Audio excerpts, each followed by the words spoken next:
Well, good morning, ladies and gentlemen. Today we're going to talk about a Rhino Steel building.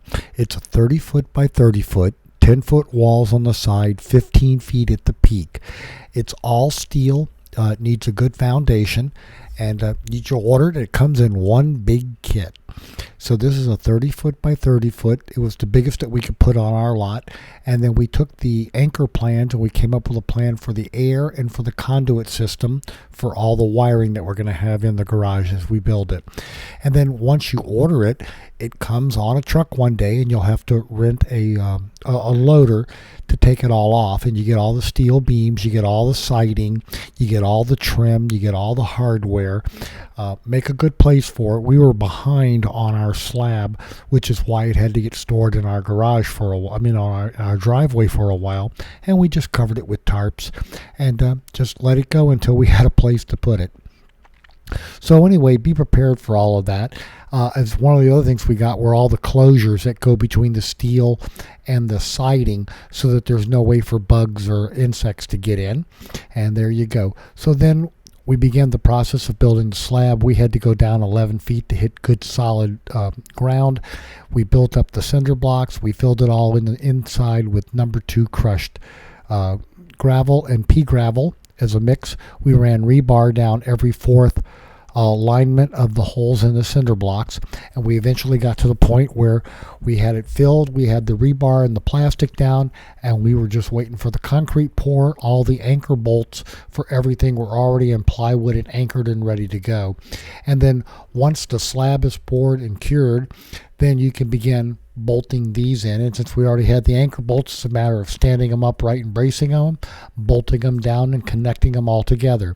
Now, the nice thing about connecting them all together is when you put all the major pieces together, then what you do is you take one set of cross products on the one side of one corner, and you plumb up one wall. And once that one wall is plumb, the entire building is plumb. And then you just go through the entire building for an entire day, tightening bolts all to spec, and then there you go. You've got the building erected. And then becomes the fun part of putting all the siding on it. Now, you'll have the openings where everything are, but then you'll come back with the siding and you'll go ahead and screw it to the building.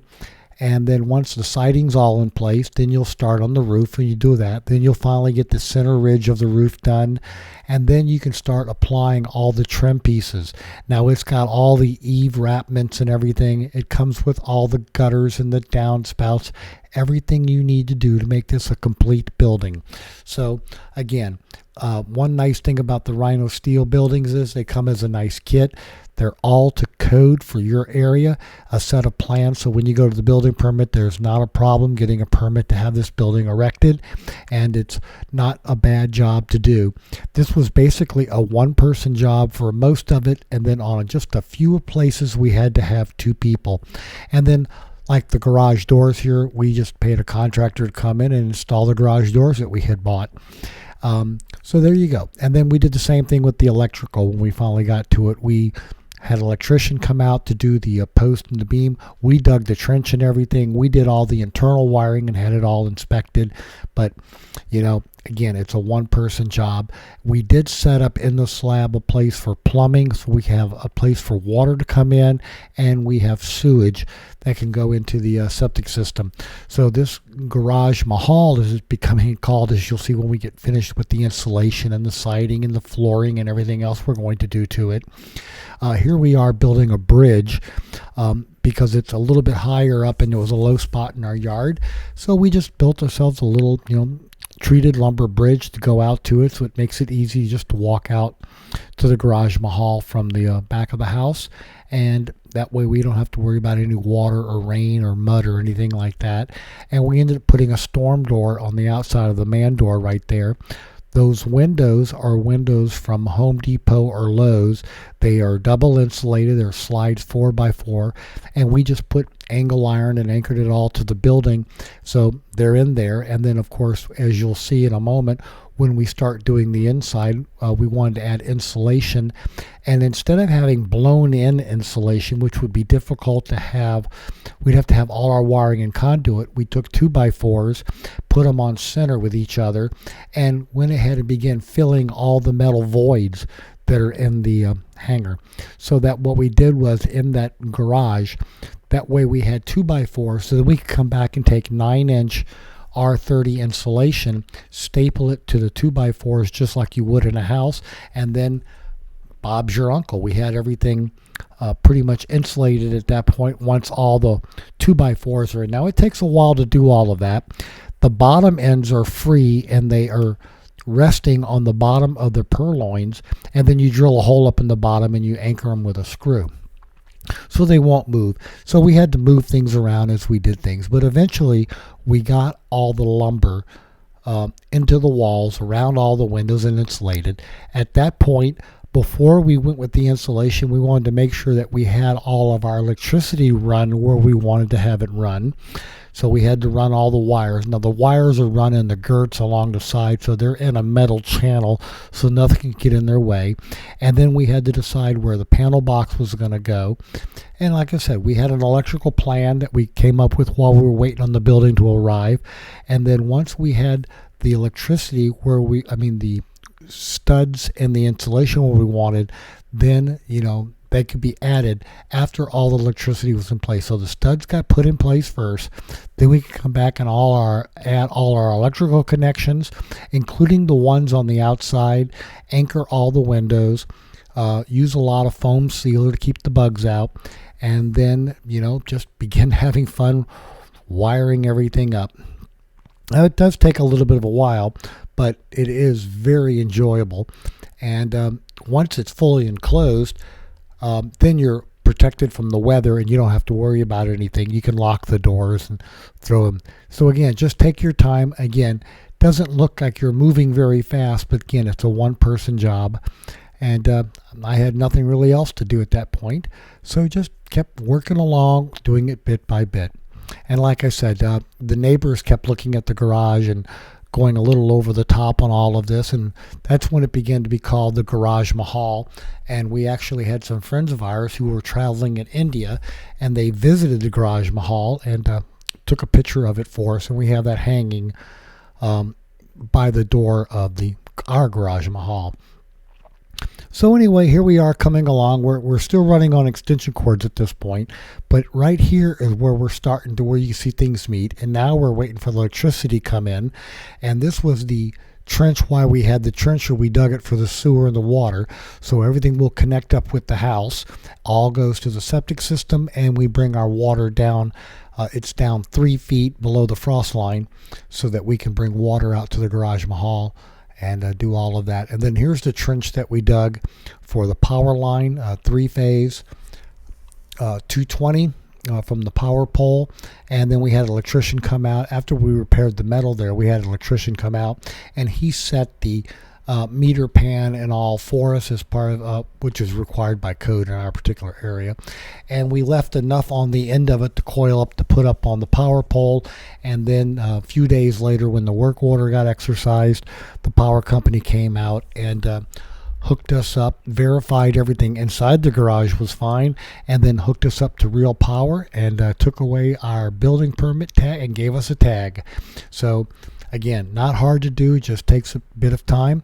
And then we're going to show you a real quick picture. Here's the trencher that we rented from Arch Rental. Those things are wonderful. You can go down almost 40 inches. We went down 35 inches with the trencher to make sure that we were well below code with the gravel and the tape and everything you have to put in over the power line when it's down in the ground to mark it. So stay tuned.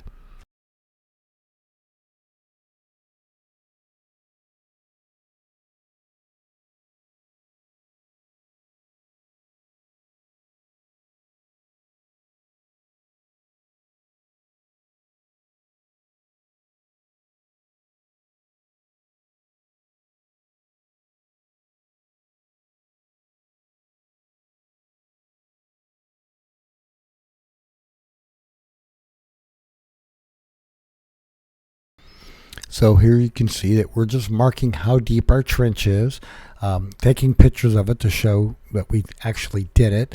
And then we have to add the cable, the gravel, and then the tape both above and below the gravel before the dirt goes back in. So if anybody ever digs, they'll come across the tape, hit the gravel, hit more tape, and know they're in trouble. And though here's the door, we began adding the electrical light and the outside electrical outlets to the outside of the building, and those are all secured to the outside sheet metal with bracing on the inside. The electrician came out and again did the meter pan for us right there with all the things we needed, and then he did all the hookups on the inside from the other end. Once the meter was ready to go, he was able to hook it all up to the panel that we had on the inside, and away we went and left coiled up on top. And again, when the service crew came through, they verified everything, hooked us up, and it was nice to have real electricity, no more extension cords out in the garage mahal.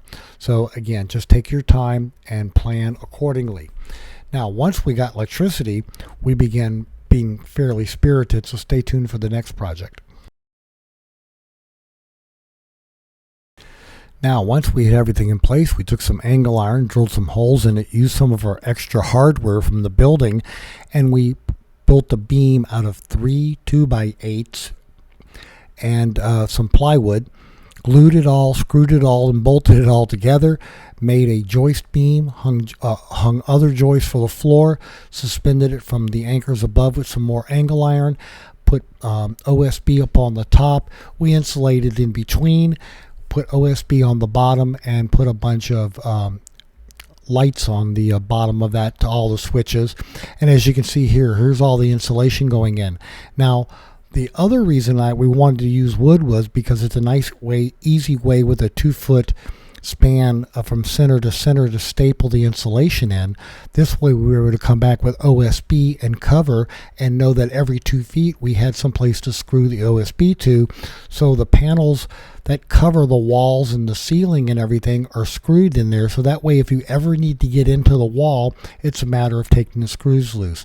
Now, here we are getting ready where the bathroom's going to be. We have a vent fan, we have a light, we have a place for the medicine cabinet and the electrical connections.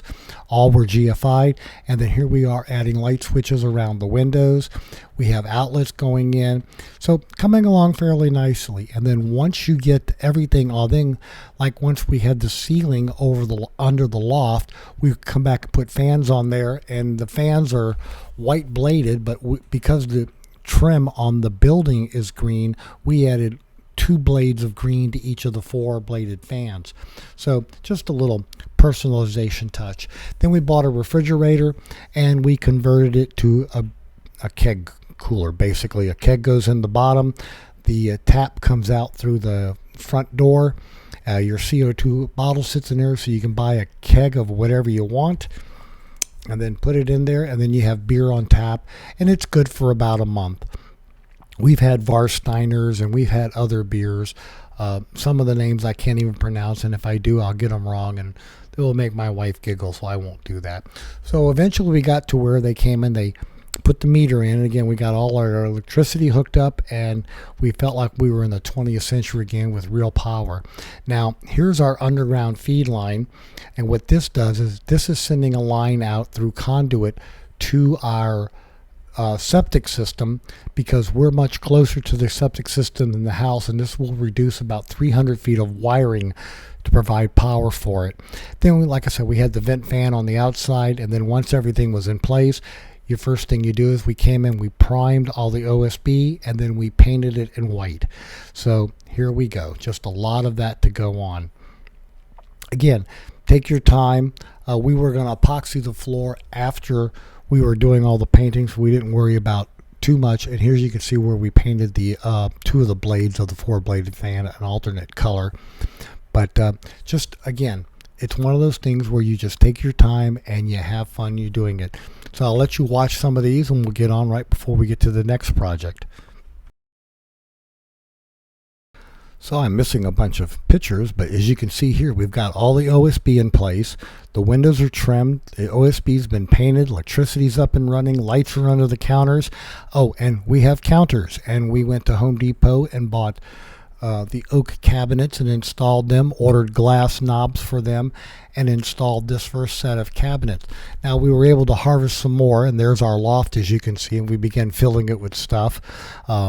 Just a lot of fun you can have with all of this as you take your time. And here's some of the glass knobs so that you can see that we marked what each cabinet was by the color of the knob so we know what's in it.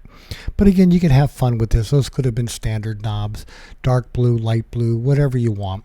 We put shades on the windows, and we added some outside lighting for the garage, and then we plumbed in an outlet in that back corner in yellow. It goes all the way through the wall out to the other side where we were going to build a lean-to, and that's where the air compressor goes. So the air compressor runs outside, so it's not in the noise of the garage, and with the insulation you can barely hear it running outside of the garage. So again, and then we added garage door openers on the garage doors, because now we have electricity and we have a fuse box for all of that. So again, just make it whatever you wanted. And then we decided to add air conditioning. It doesn't take much. A 5,000 BTU unit will keep that garage on the hottest day. It'll keep it as cold as you want.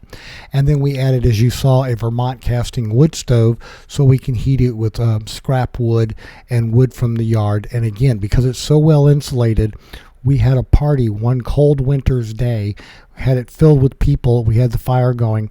The fire was on low, and we ended up opening windows because it just got too warm in there. So a little mismatch of the pictures. As you see, this is where all the painting's going in, and then I'll pick you back up on the next project.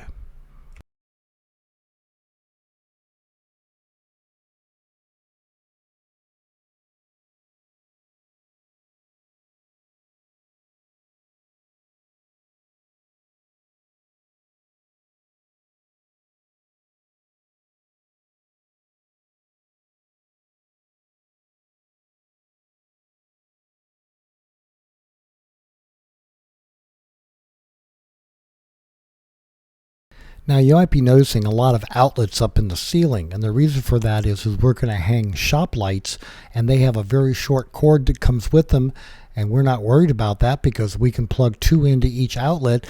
And as you can see, we're just going to put a lot of lighting in the garage. That way when we flip on the switches, we have good lighting everywhere, no shadows, makes it a nice safe place to work. So again, just take your time, have fun with it all. You don't have to do it all in one day. I mean, this is a work in progress at this time, and this is not all the projects that we did. I mean, you saw the wood stove, then we built a surround for the wood stove. We added cabinets in that corner. We added other cabinets. We made the doors and the drawers for those cabinets because they were just old scrap cabinets that we sanded down to get to the oak, and then just satin polyurethaned them. We did the cabinets, then we did the wood floor, then we epoxied the concrete section after sanding it. So again, just you decide what you want in your garage and you make it that way. And we have had vehicles in there, we've had cars in there, motorcycles, as you've seen. We had an airplane in there using it for a shop one time, and we were building it so nice, our neighbor said it was too nice of a place to put a car. You don't have to have the windows and the door like that, but we added them because we wanted the light, and we have a nice field to look out over, and it lets us keep track of what's going on in the yard and all while we're working. We don't lose track of time. So there's a quick look at the beginning of the Garage Mahal. Like I said, it's a work in progress. We hope you found all this useful and informative. Thanks for watching, and look at the other projects.